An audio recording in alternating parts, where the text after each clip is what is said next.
নমস্কার বন্ধুরা, আমি আজকে চলে এসেছি একটি গ্রাম বাংলার একটি ফুলকে নিয়ে দেখাবো বলে। সেই গাছটির ফুল এমনকি পাতা, আমার পিছনেই গাছ দেখতে পাচ্ছেন, এই গাছটির পাতা, ফুল, ফল খুব উপকারী। কিন্তু আজকের আলোচনা সেই ফুলটি কেন খাবেন, কিভাবে খাবেন, সমস্ত কিছু জানতে পারবেন আজকের এই ভিডিও থেকে। অবশ্যই দেখবেন প্রথম থেকে শেষ পর্যন্ত, অনেক কিছু জিনিস জানতে পারবেন, শিখতে পারবেন। কি গাছ বলুন তো? সজনা গাছ। এই সজনা ফুল তুলবো আর তারপর দেখাবো এই সজনা ফুলের কি মহাগুণ, কিভাবে খাবেন। আর যদি ভালো লাগে তাহলে একটি সাবস্ক্রাইব, লাইক, কমেন্ট করে যাবেন, যেটি আমাদের আরও বেশি নতুন নতুন ভিডিও তৈরি করতে অনুপ্রেরণা যোগায়। চলুন এবার বলি সেই গাছের ফুল সম্বন্ধে। সজনা গাছের সজনা ফুল যখন যেটি পাওয়া যায়, ফুল পাওয়ার সময় ফুল খান, প্রচুর পরিমাণে খান। আর যখন ফুল পাওয়া যাবে না, ফল, তখনও ফল খান। আর যখন ফল ফুল কিছুই পাওয়া যাবে না, তখন এই সজনা গাছের পাতা ব্যবহার করুন। কিভাবে খাবেন আজকে বলবো, কিন্তু শুধু ফুল নিয়ে কতটা উপকারী। এই বসন্ত রোগ, এই শীত যখন শেষের দিকে গরম আসতে শুরু করে, তখন বিভিন্ন রকম শরীরে আমাদের বসন্ত রোগ দেখা দেয় এবং শারীরিক বিভিন্ন রকম পয়জনাস থাকে, সেই পয়জনাস বার করতে সাহায্য করে এই সজনা ফুল। শরীরের সর্দি কাশি হয় এই সময়, তা থেকেও মুক্তি দেবে সজনা ফুল। হাড়কে মজবুত করতে সাহায্য করবে এই সজনা ফুল। এছাড়া হজম ক্ষমতা বৃদ্ধিতেও সাহায্য করে এই সজনা ফুল। এবার আসা যাক সেই সজনা ফুল তুলি, তারপর আরও কিছু গুণের কথা। সজনা গাছে ঠিক পৌষ থেকে মাঘ মাস ফুল পাবেন। এই সময় ফুল পাওয়া যায়। এই বসন্তের দিনে বাজারে সজনে ফুল পাওয়া যায়। আর এই কদিন, যে কদিন পাবেন, প্রতিদিন সজনে ফুল খান। খেলে যে উপকার পাবেন তা আপনি জীবনে কোনো দিন আর পাবেন না। এই এক মাস পেয়ে যাবেন এই ফুলের উপকার। সজনে ফুলের মধ্যে vitamin A, B1, B2, B3 এবং সি রয়েছে। এছাড়া রয়েছে ক্যালসিয়াম, আয়রন, ফসফরাস, ম্যাগনেসিয়ামের মতো খনিজ পদার্থ, যা ব্যাকটেরিয়ার সঙ্গে লড়াই করার বিশেষ ক্ষমতা রাখে এই সজনা ফুল। দেহে রোগ প্রতিরোধ ক্ষমতা উন্নতি করতে সাহায্য করে এই সজনা ফুল।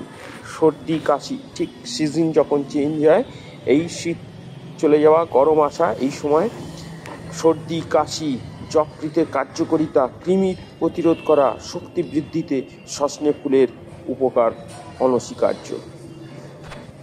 এছাড়া এই সজনে ফুল খেলে রক্তচাপ নিয়ন্ত্রণ করতে সাহায্য করে, রক্ত পরিষ্কার রাখে, ত্বক উজ্জ্বল স্বাস্থ্যকর করে তুলতে সাহায্য করে এই সজনা ফুল। এই ছোট্ট এই সাদা ফুলটি রোগ প্রতিরোধ ক্ষমতা বাড়িয়ে তুলতেও সাহায্য করে এই সজনা ফুল। আর যেটি হচ্ছে এই বসন্ত রোগের হাত থেকে বাঁচাতে সাহায্য করে, বাঁচায় এই সজনা ফুল। সর্দি কাশি কমায়, যকৃতের কার্যকারিতা বাড়ায়, কৃমি প্রতিরোধে সাহায্য করে এবং ঠান্ডা লেগে বুক জ্বালা, বিভিন্ন রকমের জ্বর সর্দি হয়, এর থেকেও মুক্তি দেয় এই ছোট্ট সাদা ফুলটি। ভিটামিনের ভান্ডার বলা হয় এই গ্রাম বাংলার এই ফুলটি। এই দেখা মাত্র বাজার থেকে কিনে নিয়ে চলে আসুন এই ফুলটি। এই সজনে ফুলটি এমনকি হাড়ের গঠন মজবুত করতে খুব সাহায্য করে এই সজনা ফুল, কারণ এই সজনা ফুলে ক্যালসিয়াম থাকে। ফলে সজনে ফুল হাড় মজবুত করতে সাহায্য করে। বিশেষ করে বয়স্কদের জন্য এটি খুব উপকারী একটি ফুল। সজনে ফুল খেলে ডায়াবেটিসের জন্য খুব ভালো এই সজনা ফুল। সজনে ফুলে রক্তে শর্করার মাত্রা নিয়ন্ত্রণ রাখতে সাহায্য করে, যার জন্যে ফাইবার অনেক, যার জন্য এটি ডায়াবেটিস রোগীদের জন্যে খুব ভালো এই সজনা ফুল। আরেকটি উপকারের কথা না বললে সজনে ফুলের উপকারীর কথাই বলা হয় না, সেটি হলেও পুরুষদের জন্য যৌন স্বাস্থ্য উন্নতি করতে এর জুড়ি মেলা ভার। আমেরিকার জার্নাল অফ নিউরোসায়েন্স থেকে প্রকাশিত একটি সমীক্ষায় দেখা গেছে সজনে ফুলের মধ্যে ট্রাইগোস্পেনিক নামে একটি যোগ আছে, যা যৌন ক্ষমতা বৃদ্ধি করতে, বান্ধত্যের সমস্যা দূর করতে, শুক্রাণুর মান সংখ্যা উন্নতি করতে, সুস্থ যৌন জীবনের চাবিকাঠি হলো এই সজনা ফুল, এই ছোট্ট সাদা ফুল। কিন্তু কথা হলো এই সজনা ফুল খাবেন কিভাবে। কিভাবে খেলে সজনা ফুল সব থেকে বেশি উপকার পাওয়া যায়? সজনা ফুল সবচেয়ে ভালো হচ্ছে সিদ্ধ করে খাওয়া, সবচেয়ে ভালো ধুয়ে নিয়ে সিদ্ধ করে খাওয়া সবচেয়ে ভালো।